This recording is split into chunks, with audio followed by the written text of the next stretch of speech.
হাদিসে আসছে হাসি মুখে কথা বলাও কিন্তু একটা সদকা। কারণ আল্লাহ রাসূল সাল্লাল্লাহু আলাইহি সাল্লাম সবসময় হাসি মুখে কথা বলতেন। কিন্তু আমাদের মধ্যে দেখা যায় এত গাম্ভীর্য, এতটা রূপ আর এতটা অহংকার নিয়ে বসে থাকে যে কেউ সালাম দিলে সেই সালামের জবাবটাও সে উত্তমভাবে দিতে পারে না, মুখ আরেক দিক বাঁকা হয়ে চলে যায়। কারোর সঙ্গে কথা বলতেছে অথচ তার মুখ কালো করে রয়েছে, কেমন যেন বিশ্রী দেখতে লাগে। আমাদের মধ্যে অনেকেই এরকম আছে যে আমরা হাসি মুখে কথা বলতে চাই না।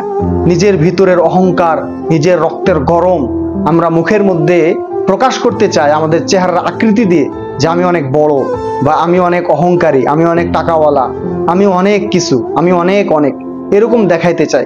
অথচ পুরা জাহানের বাদশাহ রাসূল পাক সাল্লাল্লাহু আলাইহি সাল্লাম উনি যখন কারোর সঙ্গে কথা বলতেন হাসি মুখে কথা বলতেন। আর হাসি মুখে কথা বলা একটা সদকা, একটা ভালো কাজ। শুধু কি তাই, হাসি মুখে কথা বললে পরস্পরের আন্তরিকতা বৃদ্ধি পায়, এবং হাসি মুখে কথা বললে পরস্পরের মধ্যে একটা বন্ধুত্ব সুলভ সম্পর্ক তৈরি হয়।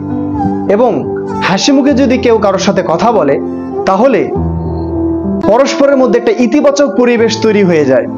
এবং কেউ যদি আপনার শত্রু থাকে, আপনাকে দেখতে পারে না, আপনাকে হিংসে করে, আপনার পিছে লেগে থাকে, তার সঙ্গে যদি আপনি হাসি মুখে সালাম দিয়ে তার ভালো মন্দ জিজ্ঞেস করেন, হাসি মুখে তাকে একটু কথা বলেন, দেখবেন ধীরে ধীরে ধীরে ধীরে আপনার শত্রুটাও আপনার বন্ধুরূপে পরিণত হয়ে গেছে এবং সে গলে যাবে। তো এই জন্য আমরা চেষ্টা করব, সারাদিন আমাদের অনেকের সঙ্গে দেখা করতে হয়, কথা বলতে হয়, রাস্তাঘাটে চলাফেরা, অফিস আদালত, বিভিন্ন সেক্টরে আমাদের মানুষের সঙ্গে মিশতে হয়।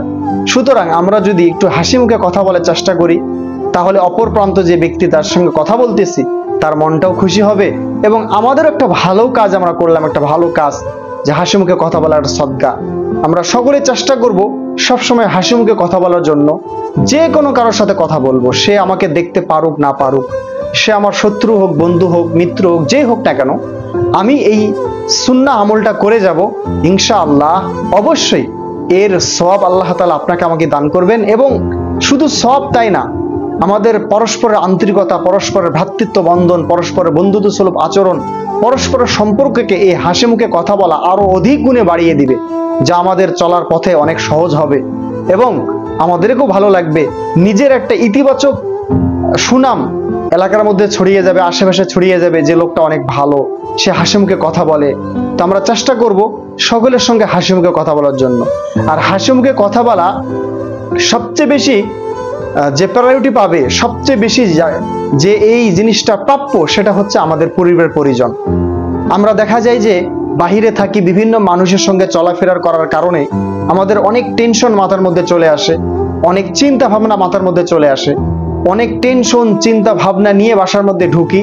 বাসার মধ্যে স্ত্রী যদি আপনাকে সালাম দেয়, ভালো মন্দ জিজ্ঞেস করে, আপনার সন্তান আপনার কাছে আসে, অথবা আপনার বাবা মা আপনার জিজ্ঞেস করে, তো দেখা যায় যে আমরা হাসি মুখে কথা বলতে চাই না, বিরক্তি ভাব দেখায়, আমাদের শরীরের মধ্যে বিরক্তি ভাব চলে আসে আমাদের মুখের মধ্যে।